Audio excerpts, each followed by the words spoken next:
আসসালামু আলাইকুম সবাইকে। আমাদের অ্যাডমিশন প্রোগ্রাম পদার্থবিজ্ঞান প্রথম পত্রের আজকের ক্লাসটিতে আপনাদের সবাইকে আমি সৈয়দ আল নাহিয়ান জানাতে চাই স্বাগতম। আপনারা হয়তো খেয়াল করছেন আমাদের পদার্থবিজ্ঞান প্রথম পত্রের ক্লাসগুলো প্রায় শেষ হয়ে এসেছে।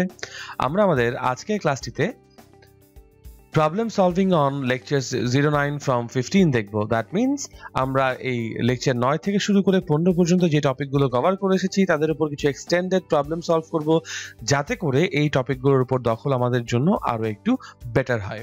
তো চলুন দেরি না করে আমরা এখন আমাদের প্রবলেম সলভিং এ চলে যাই। আমরা আজকে প্রথম যে প্রবলেমটি দেখব সেটি আমাদের লেকচার 9 সংশ্লিষ্ট সমস্যা। প্রবলেমটি হচ্ছে, বলা হচ্ছে একটি ইটের দৈর্ঘ্য 0.48 মিটার, প্রস্থ বলা আছে 0.24 মিটার, উচ্চতা বলা আছে 0.12 মিটার এবং ভর বলা আছে 2 কেজি। বলা হচ্ছে ইটের দৈর্ঘ্যকে আনুভূমিক অবস্থান থেকে উলম্ব অবস্থানে রাখতে কি পরিমাণ কাজ করতে হবে। এবং আপনারা দেখতে পাচ্ছেন প্রশ্নটি কুয়েটের ভর্তি পরীক্ষায় 2013-2014 সেশনে এসেছিল। তো আমরা সবাই জানি আসলে আমরা প্রবলেম সলভিং এর জন্য সাধারণত কি কাজ করি। আমরা এখানে যে কাজটি করব সেটি হচ্ছে, এখানে এই প্রবলেমের মধ্যে আমাদের যে উপাদানগুলো আছে সেই উপাদানগুলোর কিরকম ইন্টারাকশনের জন্য এই প্রবলেমটি আসলে সেট হয়েছে সেটা আগে বোঝার চেষ্টা করব। ঠিক আছে? সো যেহেতু আমরা দেখতে পাচ্ছি আমাদের প্রবলেমের মূল বিষয়বস্তুটাই এখানে নিহিত আছে যে ইটের দৈর্ঘ্যকে আনুভূমিক অবস্থান থেকে উলম্ব অবস্থানে আমাদেরকে রাখতে হবে। তারপর আমরা সেফলি অ্যাজিউম করে নিতে পারি কোনো একটা মসৃণ ঘর্ষণহীন তলে আমাদের একটা ইট দৈর্ঘ্য বরাবর আনুভূমিক অবস্থানে ছিল। এটা আমাদের প্রথম সিনারিও। এবং দ্বিতীয় সিনারিওতে আমরা দেখতে পাচ্ছি সেই অবস্থান থেকে আমরা বস্তুটাকে উলম্ব অবস্থানে নিয়ে গেছি। এটা আমাদের সেকেন্ড সিনারিও। সো এই সিনারিওগুলোকে যদি আমরা একটু গিয়ে অবজার্ভ করার চেষ্টা করি বা চিত্র এঁকে বোঝার চেষ্টা করি, ধরে নিচ্ছি এই হচ্ছে আমাদের সেই প্ল্যাটফর্ম যেখানে আমাদের কোনো ঘর্ষণ বল নেই। এই ঘর্ষণহীন প্ল্যাটফর্মের উপরে আমাদের যেই ইটের টুকরাটি ছিল সেই ইটের টুকরাটি দৈর্ঘ্য বরাবর আমরা আনুভূমিক অবস্থান দেখতে পাচ্ছি। আমরা যেহেতু বলে দিয়েছি ইটের দৈর্ঘ্য কতটুকু, এখানে দেখতে পাচ্ছি 0.48 মিটার, তাই না? সো এই যে 0.48 মিটার, আমরা যদি আমাদের এই চিত্রের মধ্যে ব্যাপারটাকে সিগনিফাই করি, আমরা কিন্তু বলতে পারি যে এইটুকু দৈর্ঘ্যই আমাদের জন্য হচ্ছে 0.48 মিটার, তাই না? এটাই হচ্ছে আমাদের জন্য 0.48 মিটার। এবং আমরা আরো বুঝতে পারছি আমাদের কাছে বলা আছে ইটের প্রস্থ কতটুকু, ইটের উচ্চতা কতটুকু। আমরা দেখতে পাচ্ছি আমাদের এখানে ইটের উচ্চতাটা ভিজিবল, যেহেতু আমরা 2 ডিমেনশনাল স্পেসে আসলে চিত্রটা আঁকছি। সো আমাদের জন্য এখানে অবশ্যই শুধুমাত্র কি ভিজিবল হচ্ছে, আপনারা বুঝতে পারছেন, শুধুমাত্র তার উচ্চতাটা ভিজিবল হচ্ছে। ঠিক আছে? প্রস্থ কিন্তু আমরা আসলে দেখতে পাচ্ছি না। সো উচ্চতা কতটুকু আমাদের জন্য এখানে 0.12 মিটার, তাই না? এখন এটা আমাদের জন্য কি প্রথম সিনারিও না? দেখেন আমাদের বলা হচ্ছে প্রথম সিনারিওতে আমাদের বস্তু কণাটি বা ইটটা আনুভূমিক অবস্থানে ছিল। এখন আমরা কি করব? এখন আমরা এই সমস্ত সেটআপটাকে আলটিমেটলি এই 1 নাম্বার সিনারিও থেকে 2 নাম্বার সিনারিওতে আমরা উন্নীত করব। 2 নাম্বার সিনারিওতে আমরা দেখতে পাচ্ছি উলম্ব বরাবর বস্তুর দৈর্ঘ্য থাকবে, অর্থাৎ এই দৈর্ঘ্যটা এখন আমাদের জন্য 0.48 মিটার। এটা হচ্ছে দ্বিতীয় সিনারিও। খুব ভালো কথা। এখন সিনারিও যেরকমই হোক না কেন, আমরা কিন্তু এতটুকু অ্যাটলিস্ট জানি যে কোনো বস্তু কণার যে ওজন আছে সেই ওজন কিন্তু সবসময় ভার কেন্দ্র থেকে খাড়া নিচের দিকে কাজ করে। দ্যাট মিনস এখানে ওজন খাড়া নিচের দিকে ভার কেন্দ্র বরাবর কাজ করবে, এখানেও কিন্তু ওজন খাড়া নিচের দিকে ভার কেন্দ্র বরাবর ওজন কাজ করবে। এবং যেহেতু জায়গা পরিবর্তন হচ্ছে না, আমাদের ইটের টুকরার ভর পরিবর্তিত হচ্ছে না, তাহলে ওজন কিন্তু দুক্ষেত্রেই সেম থাকছে। কিন্তু ওজনের যে ক্রিয়াবিন্দু বা ভার কেন্দ্র, সেই ভার কেন্দ্রের অবস্থান কিন্তু দুটো সিনারিওতে ভিন্ন। যখন আমরা আমাদের প্রথম সিনারিওতে দেখতে পাচ্ছি, তখন আমরা যদি ভার কেন্দ্রটাকে প্লট করতে যাই, সেই ভার কেন্দ্রটা কিন্তু আমরা জানি ওয়াই অ্যাক্সিসে যে তার মাত্রা তার ঠিক মাঝখানে আমাদের থাকবে, তাই না? সো এই বরাবর হচ্ছে ভার কেন্দ্রের অবস্থান আমাদের জন্য। এই আমাদের পার্পল মার্ক বরাবর হচ্ছে কি ভার কেন্দ্রের অবস্থান। সো ভার কেন্দ্রের যেহেতু ওয়াই অক্ষ বরাবর আমাদের মধ্যবিন্দুতে, আমরা দেখতে পাচ্ছি প্রথম সিনারিওতে ওয়াই অক্ষ বরাবর আসলে বস্তুর উচ্চতা রয়েছে 0.12 মিটার। সুতরাং আমরা ধারণা করব ভার কেন্দ্র আছে 0.06 মিটারে। ঠিক আছে? এবং যখন আমরা বস্তু কণাটিকে দৈর্ঘ্য বরাবর উলম্ব অবস্থানে নিয়ে এসেছি, তখন তাদের ওয়াই অক্ষের মেজারমেন্ট কত? 0.48 মিটার।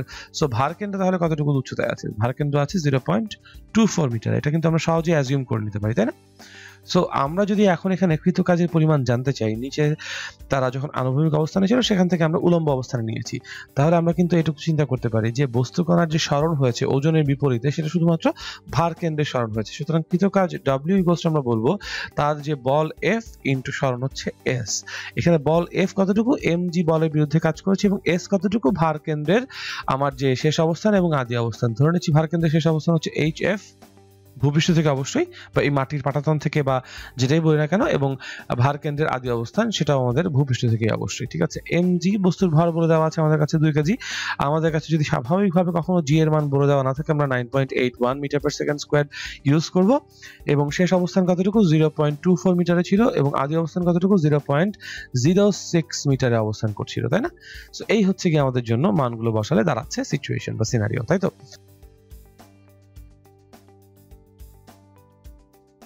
এখন যদি আমরা ক্যালকুলেটরে ক্যালকুলেশনটাকে ইনপুট দেই, তাহলে আমরা হচ্ছে গিয়ে যে মানটি পাচ্ছি সেটি হচ্ছে, দেখা যাচ্ছে আমাদের এখানে 3.528 জুল। ঠিক আছে, সো আমাদের জন্য সেটা কত? 3.528 জুল। এটাই তাহলে আমাদের জন্য কি হবে? কৃত কাজের মান হবে। আশা করি আমরা বুঝতে পারছি সবাই।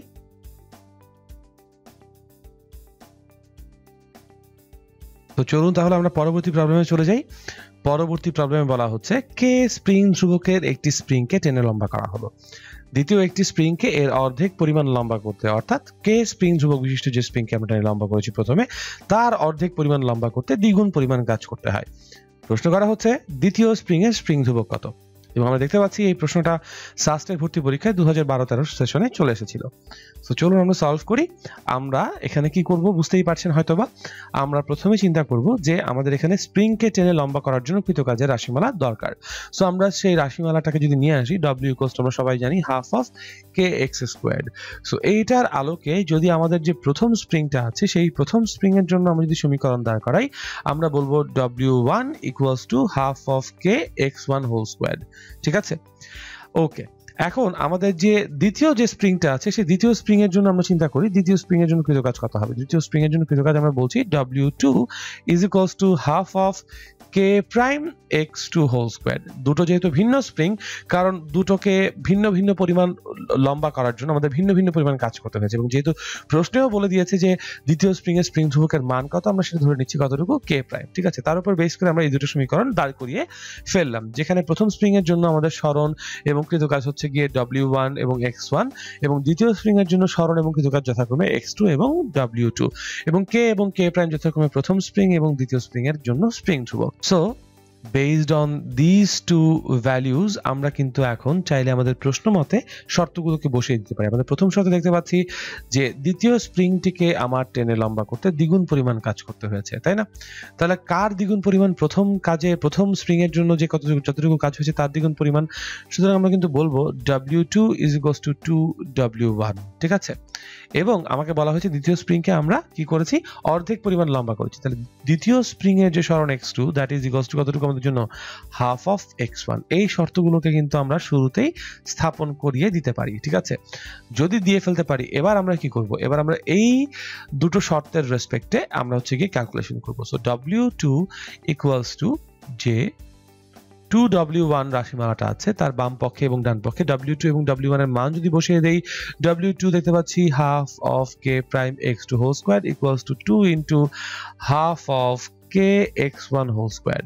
বোথ সাইড থেকে আমরা কিন্তু হাফ এবং হাফ পরস্পরকে ক্যান্সেল আউট করতে পারি।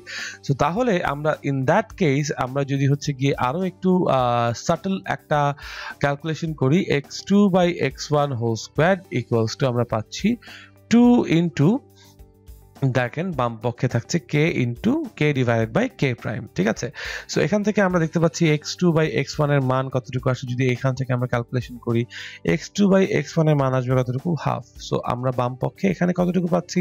Half square that is 1/4 equals to 2 times k divided by k prime, তাই না? সো এখান থেকে আমরা তাহলে বলতে পারি আলটিমেটলি বাম পক্ষে চলে আসবে k প্রাইম, ডান পক্ষে চলে আসবে 8k। সুতরাং আমরা বলতে পারি আমাদের দ্বিতীয় যে স্প্রিং আছে সেই স্প্রিং এর স্প্রিং ধ্রুবক হচ্ছে আমাদের প্রথম স্প্রিং এর স্প্রিং ধ্রুবকের 8 গুণ। এটাই আমাদের জন্য অ্যান্সার, কারণ যেহেতু আমাদের কোয়েশ্চেনে একটাই মাত্র প্যারামিটার দেওয়া আছে কে, সো সেই প্যারামিটারকে সাথে করেই আমাদেরকে অ্যান্সারটা বলতে হবে। ঠিক আছে, আশা করি বুঝতে পেরেছি আমরা। পরবর্তী প্রবলেমে আমরা চলে যাই। পরবর্তী প্রবলেমে বলা হচ্ছে 12 কেজি ভরের একটি কণার বেগ দেওয়া আছে এত মিটার পার সেকেন্ড, আমাদের কাছে তার গতিশক্তি জানতে চেয়েছে। খুব ভালো কথা। এখন আমরা যদি এই কাজটা করি, খেয়াল করে দেখি, আমরা এখানে বলে দিয়েছি 12 কেজি ভরের বস্তুর বেগ, আমরা সবাই জানি হচ্ছে কি গতিশক্তি E কে ইকুয়াল টু কতটুকু, হাফ অফ mv স্কোয়ার্ড, তাই না? সো এখন গতিশক্তি যেহেতু একটা স্কেলার রাশি, তো আমাদের এখানে বেগের যে মানটা আছে সেই বেগের মানটা আগে বের করতে হবে। আমরা দেখতে পাচ্ছি বেগের সমীকরণ দেওয়া আছে v ইকুয়ালস টু আমাদের কাছে 7i প্লাস, সরি প্লাস না, আসলে এখানে মাইনাস দেওয়া আছে। So 7i cap minus 6j cap plus 5k cap metre per second, তাই তো? এখন আমরা যদি এখান থেকে v এর মান বের করি, শুধুমাত্র v এর মান কত, v এর মান হচ্ছে √7 squared plus minus 6 whole squared plus 5 squared, এটাই কিন্তু v এর মান। সুতরাং গতিশক্তি E কে এর মান কতটুকু আসবে? গতিশক্তি E কে এর মান আসবে হাফ টাইমস m, কত m দেখতে পাচ্ছি আমরা 12 কেজি ভর, সুতরাং m 12 ইন্টু আমরা পাচ্ছি √7 squared plus minus 6 whole squared plus 5 squared. Okay, so যদি এই ক্যালকুলেশনগুলো আমরা আলটিমেটলি করি, আমরা কতটুকু মান পাচ্ছি দেখতে পাচ্ছি, দেখি আমরা ট্রাই করে। 0.5 Times 12 Times √7 square plus minus 6 square plus 5 square, that's giving us the value of 62.93। আমরা বলতে পারি এখানে আমাদের গতিশক্তি হচ্ছে 62.93 জুল। এটাই আমাদের জন্য অ্যান্সার। বুঝতে পেরেছি আশা করি সবাই। ওকে, চমৎকার। পরবর্তী প্রবলেমটা বেসিক্যালি আমরা দেখতে পাচ্ছি লেকচার 10 সংশ্লিষ্ট সমস্যা, তাই না? সো লেকচার 10 সংশ্লিষ্ট সমস্যার প্রথমেই বলা হচ্ছে যে আমাদের কাছে চাঁদের ভর বলে দিয়েছে একটা, ধরে নিচ্ছি চাঁদের ভর আমরা কি দিয়ে প্রকাশ করব, মাস অফ মুন।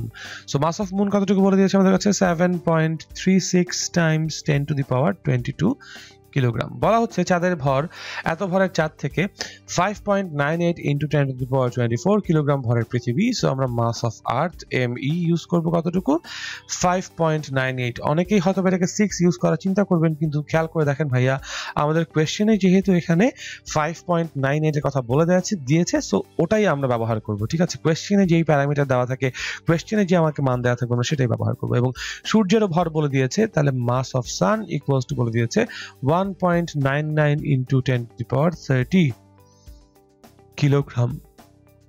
ভরের সূর্যের দূরত্ব আমাদের কাছে বলে দেওয়া আছে, তার মানে চাঁদ থেকে পৃথিবীর দূরত্ব দেওয়া আছে, চাঁদ থেকে সূর্যের দূরত্ব দেওয়া আছে।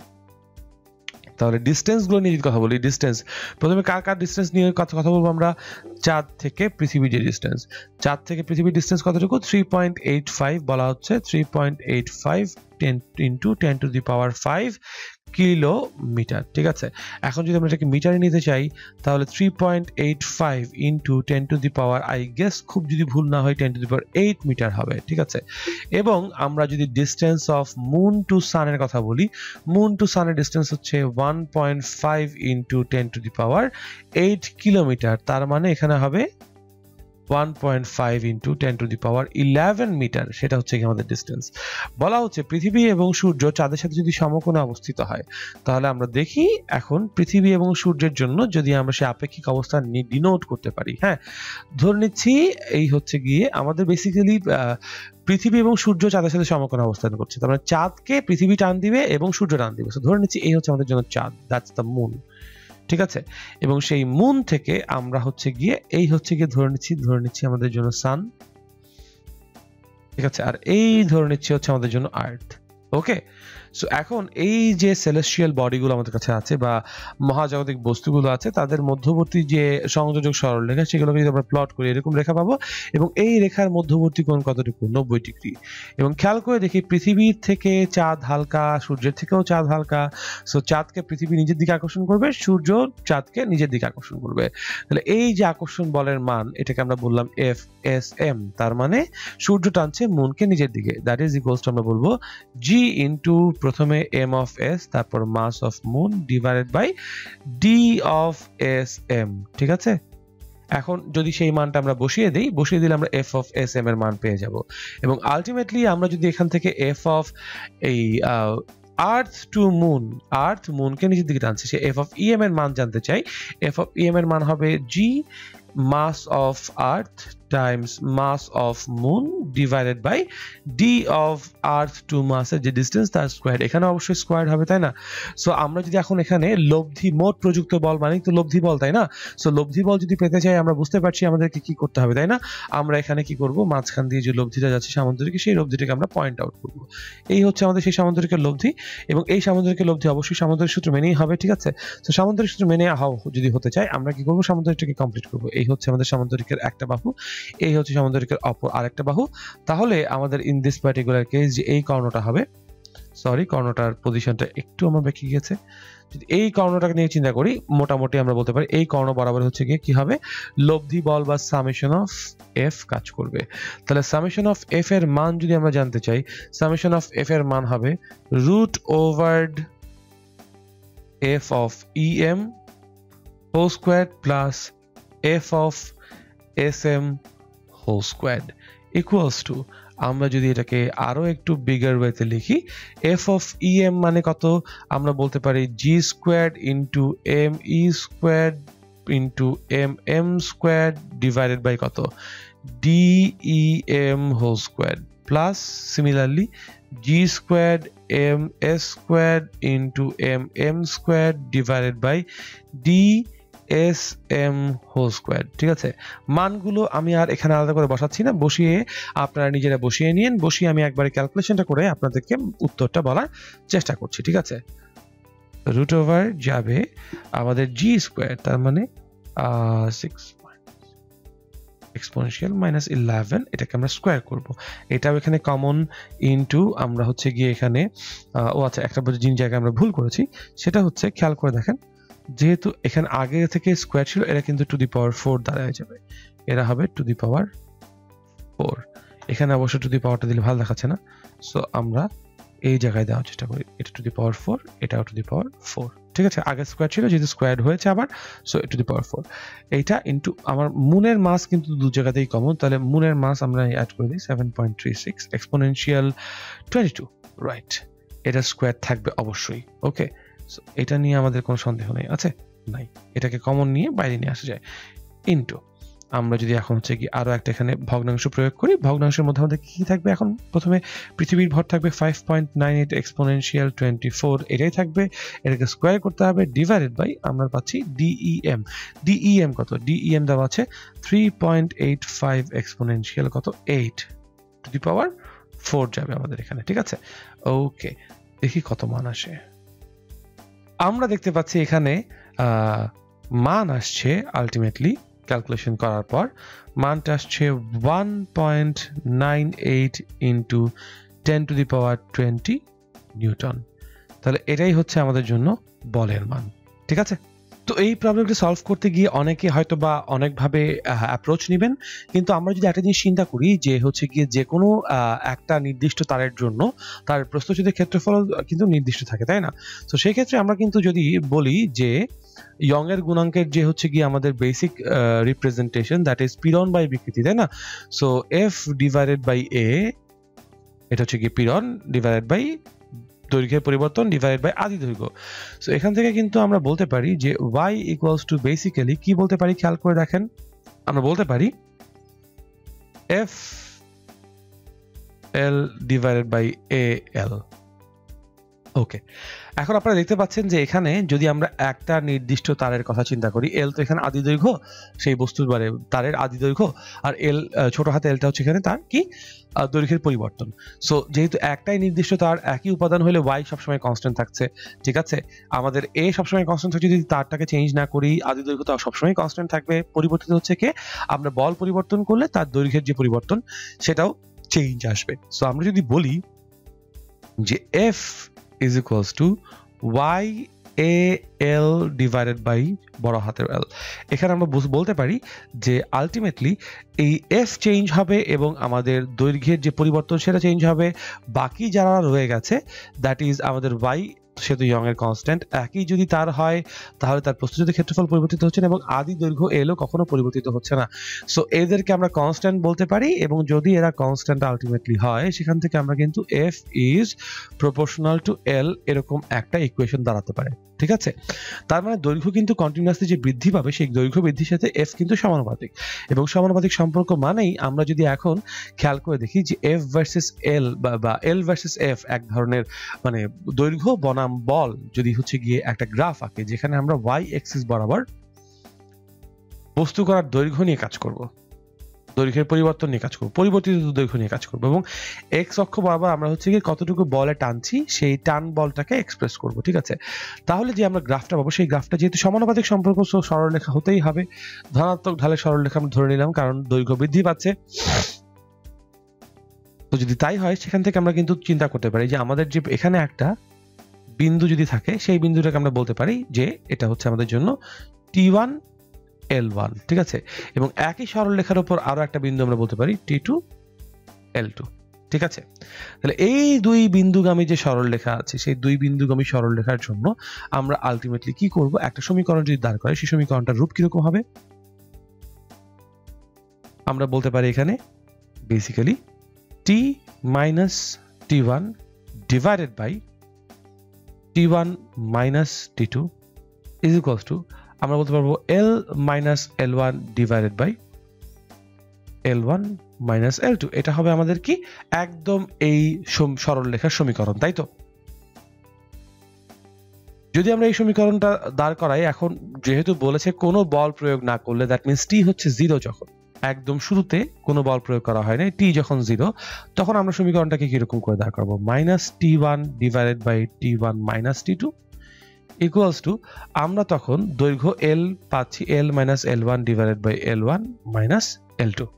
তো যদি আমরা এখন এখানে আমাদের ক্যালকুলেশন থেকে সামনে আগাই তাহলে দেখতে পাচ্ছি আমাদের যেহেতু L মাইনাস মানে L এর মান বের করতে হবে, মানে L কখন, যখন T এর মান 0 তখন যেই মানটা পাচ্ছি সেটাই কিন্তু আমাদের আসলে আদি দৈর্ঘ্য L এর মান আসবে, তাই না? বা বল প্রয়োগ না করলে তার দৈর্ঘ্য কতটুকু সেটা আসলে ultimately. So T equals to 0 এর জন্য আমরা যদি মান বসাই তাহলে হচ্ছে কি আমরা এরকম একটা মান পাচ্ছি minus T1 L1 minus L2 divided by T1 minus T2 equals to L minus L1, তাই না? সো এখান থেকে আমরা কিন্তু চাইলে পক্ষান্তর করে আমরা L এর মান বলতে পারি কতটুকু, এই মাইনাস L1 বাম পাশে গেলে হচ্ছে গিয়ে প্লাস হয়ে যাবে। সো আমরা পাচ্ছি উপরে L1 T1 মাইনাস আকারে, মাইনাসে মাইনাসে প্লাস হচ্ছে L2 T1 পাচ্ছি, এবং মাইনাস L1 যদি এদিকে গিয়ে প্লাস L1 হয়ে যায় তাহলে plus T1 L1 minus T2 L1। ঠিক আছে? যদি তাই হয় তাহলে বোথ সাইড আর নিচে কতটুকু আসছে আমাদের জন্য T1 মাইনাস T2। সুতরাং ফাইনালি আমরা L এর মান কত বের করতে পারি? দেখেন আপনারা এখানে মাইনাস L1 T1 এবং T1 L1 পরস্পরকে ক্যান্সেল আউট করে ফেলে। সো আমরা কিন্তু বেসিক্যালি পাচ্ছি T1 L2 minus T2 L1 divided by T1 minus T2। এটাই তাহলে আমাদের জন্য দৈর্ঘ্যের অ্যান্সার। ঠিক আছে? আশা করি বুঝতে পারছি। খুবই চমৎকার। তাহলে আমরা পরবর্তী প্রবলেমে চলে যাই। পরবর্তী প্রবলেমে আমরা দেখতে পাচ্ছি বলা হচ্ছে একটি তারের এক প্রান্তে 12 কেজি ভরের একটি বস্তুকে বেঁধে বৃত্তাকার পথে ঘোরানো হচ্ছে। তারটি 0.4 মিটার লম্বা এবং প্রস্থচ্ছেদের ক্ষেত্রফল এত, 10 টু মানে basically 10 to power -8 metre square. তারটি যে পদার্থের তৈরি তার অসহ পীড়ন হচ্ছে গিয়ে 4.8 into 10 to the power 7 newton per metre square. বস্তুটিকে সর্বোচ্চ কত কৌণিক বেগে ঘোরানো যেতে পারে? এখন ঘটনা হচ্ছে বস্তুকে যখন আমরা ঘোরাচ্ছি সেই কৌণিক বেগের মান আমরা জানি কতটুকু, বলবো আমরা m ওমেগা স্কয়ার্ড r। এই ওমেগার মান জানতে চাই, মানে এমন ওমেগার মান জানতে চাই যে ওমেগার জন্য আলটিমেটলি আমরা তাকে আসলে ছিঁড়ে ফেলবো না। এখন এই ওমেগা স্কয়ার যে মানে যে কেন্দ্রমুখী বলের কথা আমরা বলছি এখানে m ওমেগা স্কয়ার r, সেই কেন্দ্রমুখী বলের সিচুয়েশনটা সিনারিওটা কিভাবে আসছে যদি আমরা চিন্তা করি। ধরে নিচ্ছি এই হচ্ছে আমাদের সেই তার, যেই তারের দৈর্ঘ্য আমাদের কাছে বলা হয়েছে কতটুকু, 0.4 মিটার লম্বা। সো এইটুকু হচ্ছে আমাদের জন্য 0.4 মিটার লম্বা। ঠিক আছে? এবং এই তারের এক প্রান্তে আমরা কি করেছি 12 কেজি ভরের একটা বস্তু যুক্ত করেছি। সো এই m ভর হচ্ছে 12 কেজি। তো এটাকে যখন আমরা ঘুরিয়ে নিয়ে আসছি, তো যেই বৃত্তাকার পথে ঘুরিয়ে নিয়ে আসবো সেই বৃত্তাকার পথে ব্যাসার্ধটাই আলটিমেটলি আমাদের জন্য 0.4 মিটার না? আচ্ছা ঠিক আছে। তার প্রস্থচ্ছেদের ক্ষেত্রফল বলা দেওয়া আছে কত রকম আমাদের জন্য 10 to the power -8 metre square. খুব ভালো কথা। এখন আমাদের কাছে এখানে অসহ পীড়ন বলে দিয়েছে, সুতরাং অসহ পীড়ন যদি বলে দেয় আমরা বলতে পারি F by A equals to হচ্ছে গিয়ে 4.8 ইন্টু 10 টু দি পাওয়ার 7। সুতরাং অসহ বল কত? অসহ বল এফ ইকুয়ালস টু আমরা বলবো 4.8 into 10 to the power 7 times 10 to the power minus 8 metre square, যেহেতু বস্তুটির ক্ষেত্রফল দেওয়া আছে। ঠিক আছে, সো এখান থেকে আমরা বলতে পারি অসহ বলের মান এফ ইকুয়ালস টু হচ্ছে 4.8 into 10 to the power minus 1 Newton. ঠিক আছে, সো এই 4.8 এটাই যদি তার কেন্দ্রমুখী বলের পরিমাণ হয়, আমরা বলবো 4.8 into 10 to the power minus 1 is equals two ভর কত 12 কেজি টাইমস ওমেগা কত আমরা জানি না, ওমেগার মান বের করতে বলেছে, ইন্টু ওমেগা আর এর মান হচ্ছে গিয়ে কতটুকু 0.4। এখান থেকে আমাদের বেসিক্যালি ওমেগার মান কতটুকু আসছে, root over 4.8 into 10 to the power minus 1 divided by 12 into 0.4। যে মানটা আসবে সেটাই হচ্ছে আমাদের ওমেগার ভ্যালু। এত রেডিয়ান পার সেকেন্ডে সর্বোচ্চ আমরা ঘোরাতে পারবো। দেখি কতটুকু মান আসে আমাদের জন্য।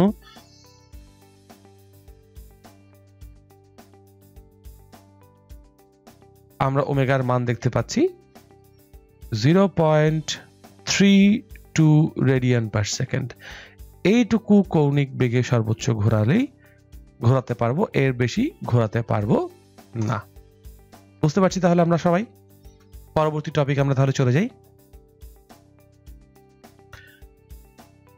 পরবর্তী টপিক আমাদের দেখা যাচ্ছে লেকচার 12 সংশ্লিষ্ট সমস্যা, এবং এখানে আমরা প্রথম যে সমস্যাটি ট্যাকেল করব সেখানে বলা হচ্ছে 1 সেন্টিমিটার ব্যাসার্ধ এবং 12 গ্রাম ভরের দুটি পানির ফোঁটা 16 মিটার পার সেকেন্ড প্রান্ত বেগে নিচের দিকে পড়ছে। কোনো এক সময়ে ফোঁটা দুটি যদি মিলিত হয়ে একটা বড় পানির ফোঁটা তৈরি করে, আমাদের প্রশ্ন করা হচ্ছে বড় ফোঁটার প্রান্ত বেগ কত হবে নির্ণয় করতে বলা হয়েছে। তো আমরা যদি প্রথমে চিন্তা করি যে দুটো যে ছোট ফোঁটা আছে তাদের আয়তন সম্মিলিতভাবে 2 × 4/3 পাই আর কিউব বলতে পারি, এটা আমরা তারা মিলিত হয়ে একটা বড় ফোঁটা ক্রিয়েট করছে, যে বড় ফোঁটার আয়তন বলছি 4/3 পাই বড় হাতের আর কিউব। ঠিক আছে, সো এখানে যদি ক্যালকুলেশন করি বোথ সাইড থেকে 4/3 পাই কাটাকাটি চলে যায়, আমরা কিন্তু আর এর ভ্যালু বলতে পারি কিউব রুট অফ 2 টাইমস আর। ঠিক আছে, যেখানে আর এর মান তাহলে আমরা কতটুকু দাঁড়াচ্ছে, আর এর মান 0.01 মিটার, যেহেতু 1 সেন্টিমিটার তার মানে ব্যাসার্ধ 0.01 metre times cube root of 2, যে মানটা আসে সেটাই আমাদের জন্য বড় ফোঁটার ব্যাসার্ধ। সো বড় ফোঁটার ব্যাসার্ধ কত আসছে 0.01 টাইমস কিউব রুট অফ 2, আমাদের জন্য বড় ফোঁটার ব্যাসার্ধ আসছে 0.013। ওকে, বড় ফোঁটাটা তাহলে হচ্ছে গিয়ে ব্যাসার্ধ পেয়ে গেলাম। এখন আমরা যদি সবাই স্টোকসের প্রান্তবেগের সমীকরণটা একটু কষ্ট করে মনে করি, আমরা বলেছিলাম প্রান্তবেগের সমীকরণ v = 2/9 r² rho s minus rho f times g divided by eta. ঠিক আছে, সো এখন এখানে আমরা যদি একটু তাকিয়ে দেখি, সেটা হচ্ছে এই যে 2/9 এই পার্টটা তো অবশ্যই কনস্ট্যান্ট, ইটা অবশ্যই কনস্ট্যান্ট, জি অবশ্যই কনস্ট্যান্ট, এবং যেই তরলের কথা বলছি, যে ঘনত্বের কথা বলছি, সেগুলো একটা নির্দিষ্ট সেটআপের জন্য কনস্ট্যান্ট। তাহলে আমরা বলতে পারি সবকিছু ঠিক থাকলে, সবকিছু স্থির থাকলে আমাদের পানির ফোঁটার জন্য যে প্রান্তবেগ সেটা তার ব্যাসার্ধের বর্গের সমানুপাতে পরিবর্তিত হবে। সুতরাং আমরা বলতে পারি v1/v2 = r² ডিভাইডেড বাই বড় r², যেখানে আমাদের বড় ফোঁটার প্রান্তবেগ ধরে নিচ্ছি আমরা কতটুকু v2। তাহলে এখান থেকে আমরা v2 এর মান বলতে পারি v1 × r divided by r² বলতে পারি না এটা। সুতরাং এখান থেকে আমরা দেখি v2 এর মান কতটুকু আসে, আলটিমেটলি v2 = হবে v1 এর মান দেওয়া আছে 16 টাইমস r বলা হচ্ছে 0.013 divided by r 0.01 into square করলে এটাকে আমরা পাচ্ছি 1.69 into 16 gives us the value of 27.4.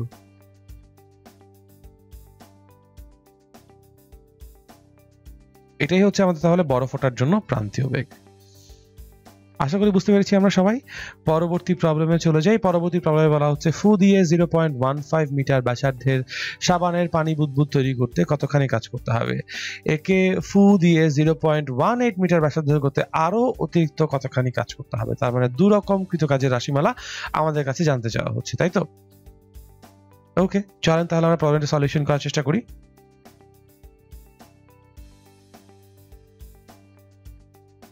তো এক্ষেত্রে কৃতকাজের জন্য আমরা সবাই জানি পৃষ্ঠশক্তি সমীকরণ ব্যবহার করব।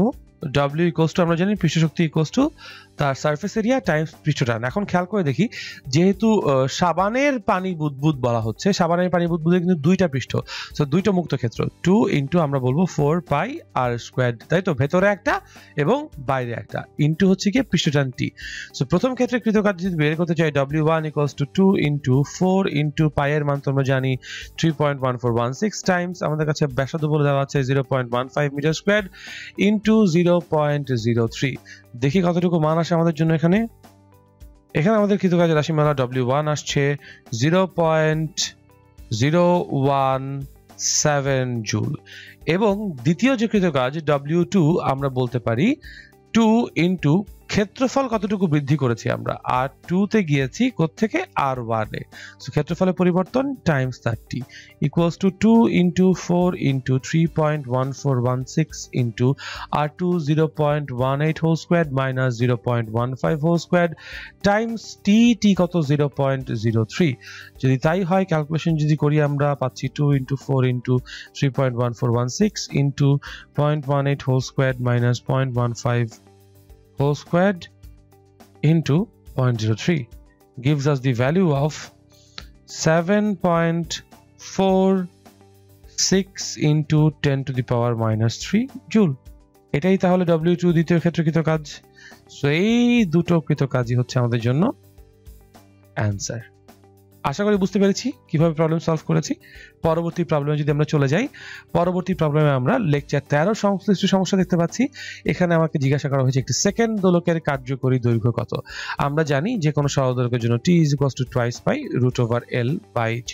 সেকেন্ড দোলকের ক্ষেত্রে আমরা বলবো t equals to কত 2 সেকেন্ড, তাহলে 2 equals to 2 into 3.1416। যেহেতু আমরা এখানে g এর মান নির্দিষ্ট করে দেই নাই, সো g এর মান আমরা 9.81 বসাবো। এখান থেকে আমাদের কার্যকরী দৈর্ঘ্য l এর মান যেটা আসবে সেটাই। কতটুকু আসে আমরা যদি দেখি, আলটিমেটলি l এর মান আসছে হচ্ছে গিয়ে 2 squared into 9.81 divided by 2 squared into 3.1416।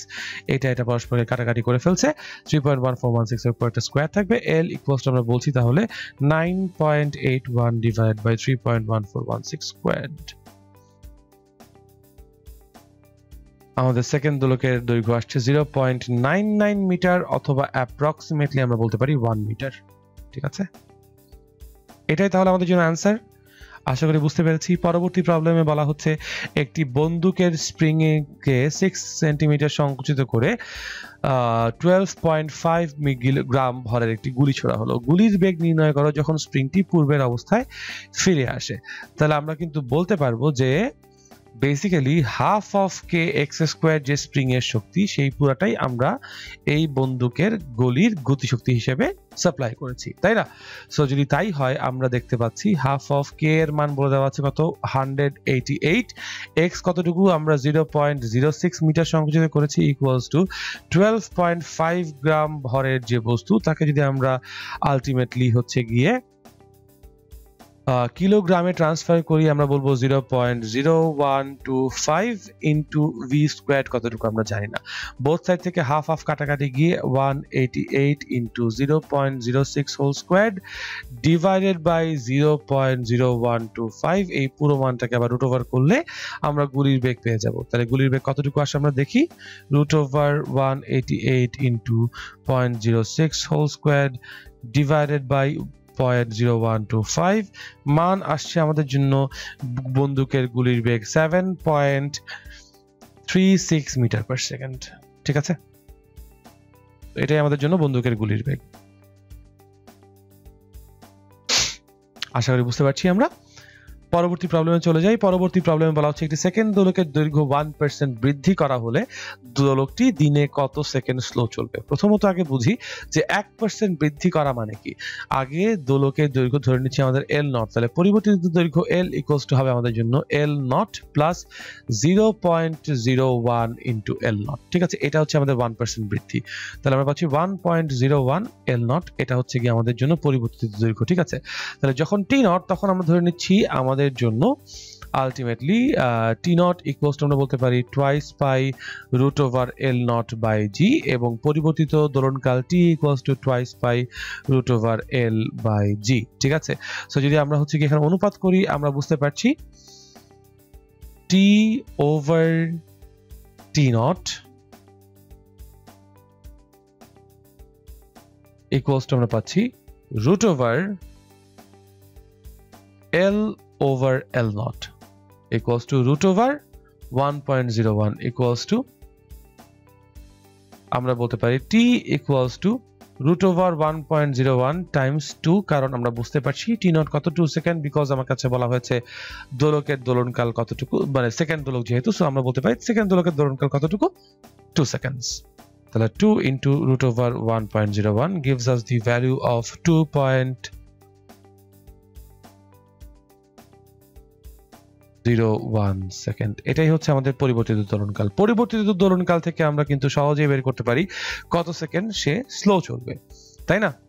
So পরিবর্তিত দোলনকালের জন্য আমরা সূত্র বলবো t is equals to 2 times 86,400 divided by, যেহেতু স্লো চলছে 86,400 মাইনাস এক্স, এখান থেকে আমরা t এর মান বসিয়ে দিয়ে আলটিমেটলি x এর ভ্যালু ক্যালকুলেট করতে পারবো কতটুকু।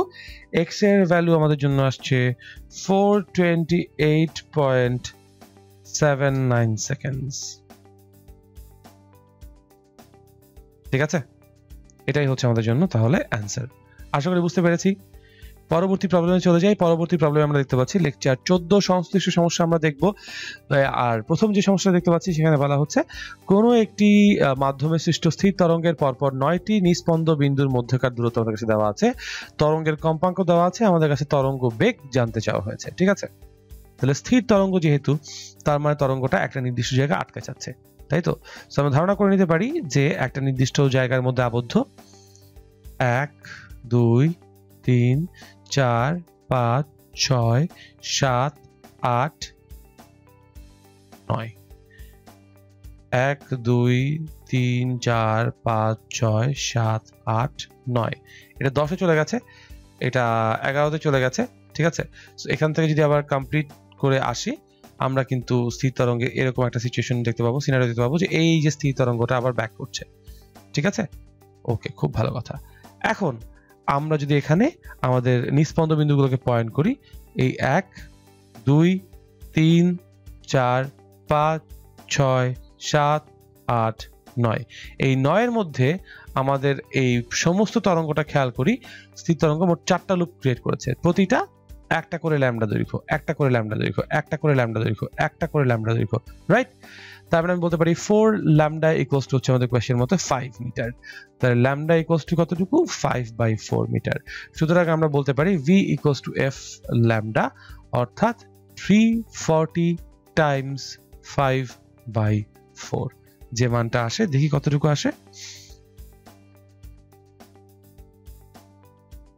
আমরা পাচ্ছি তরঙ্গ বেগ তাহলে 425 মিটার পার সেকেন্ড। এটাই তাহলে আমাদের জন্য তরঙ্গ বেগ। আশা করি আমরা প্রবলেমটি বুঝতে পেরেছি। আমরা পরবর্তী প্রবলেমে মুভ অন করি। বলা হচ্ছে কোনো পাইলট ভূমির সমান্তরালে প্লেনে করে প্রতি ঘন্টায় 200 কিলোমিটার বেগে যাচ্ছেন। খুব ভালো কথা। তাহলে আমরা যদি বলি যে আমাদের পাইলটের যখন তিনি যাচ্ছেন, এই হচ্ছে পাইলটের অবস্থান। ঠিক আছে, এই অবস্থান থেকে আমরা অবজার্ভ শুরু করছি, সেটা হচ্ছে t ইকুয়ালস টু 0-তে। এই অবস্থানে তার বেগ হচ্ছে 200 into 10 to the power 3 divided by 3600 metre per second. ঠিক আছে, এখন বলা হচ্ছে প্লেন থেকে উনি একটা বন্দুক ফায়ার করেছেন। সো বন্দুক ফায়ারের মোমেন্ট থেকে আমরা অবজার্ভ শুরু করছি এবং তার 3 সেকেন্ড পরে উনি সেই বন্দুকের ফায়ারিং এর প্রতিধ্বনি শুনেছেন। তাহলে 3 সেকেন্ড পরে আমরা ধরে নেই আমাদের এই ভদ্রলোক বি অবস্থানে অবস্থান করছেন। তাহলে তার এইটুকু সময়ের মধ্যে অতিক্রান্ত দূরত্ব কত? এবি। ওকে, তাহলে অতিক্রান্ত দূরত্ব যদি এবি হয়, এবি ইকুয়ালস টু আমরা কি বলবো? আমরা বলবো 200 into 10 to the power 3 divided by 3600 times 3। এখান থেকে আমরা এবি এর মান যদি ক্যালকুলেট করি পাবো 166.67 মিটার।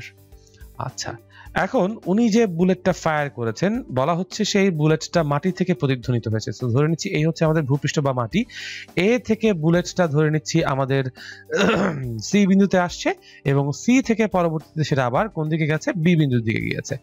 সো আমরা বলতে পারি যে এসি রাস্তা প্লাস সিবি রাস্তা ট্রাভেল করতে আমাদের এই শব্দ 340 ইন্টু 3 অথবা 1020 মিটার রাস্তা অতিক্রম করেছে। এখান থেকে আমরা কিন্তু এসি এর দৈর্ঘ্য বলতে পারি 1020 ডিভাইডেড বাই 2 বা 510 মিটার। ঠিক আছে, আচ্ছা, খুব ভালো কথা। এখন আমাদের কাছে কি জানতে চাওয়া হয়েছে? আমাদের কাছে জানতে চাওয়া হয়েছে যে ভূমি থেকে প্লেনের উচ্চতা। আমরা যদি এখন সি বিন্দু থেকে এখানে এবি এর উপর একটা ডি লম্ব টানি, আমরা বলতে পারি সিডি হচ্ছে আমাদের উচ্চতা, যেটা আমাদেরকে বের করতে হবে।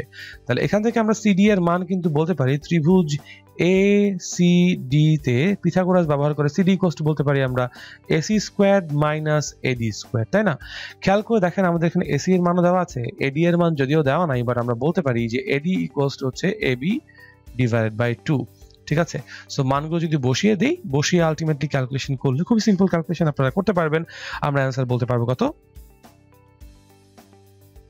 আমরা এখানে অ্যান্সার বলতে পারবো উচ্চতা হচ্ছে 503.14 মিটার।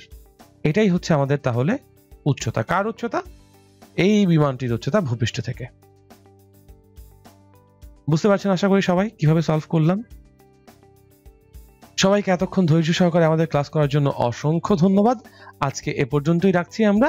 ইনশাআল্লাহ আপনাদের সাথে খুব জলদি আমাদের দেখা হবে এর পরের সেকেন্ড পার্টের ক্লাসগুলোকে নিয়ে। ততদিন পর্যন্ত ভালো থাকুন এবং আমি সৈয়দ আল নাহিয়ান এখানেই আপনাদের কাছ থেকে আজকে সাইন অফ করছি। আল্লাহ হাফেজ।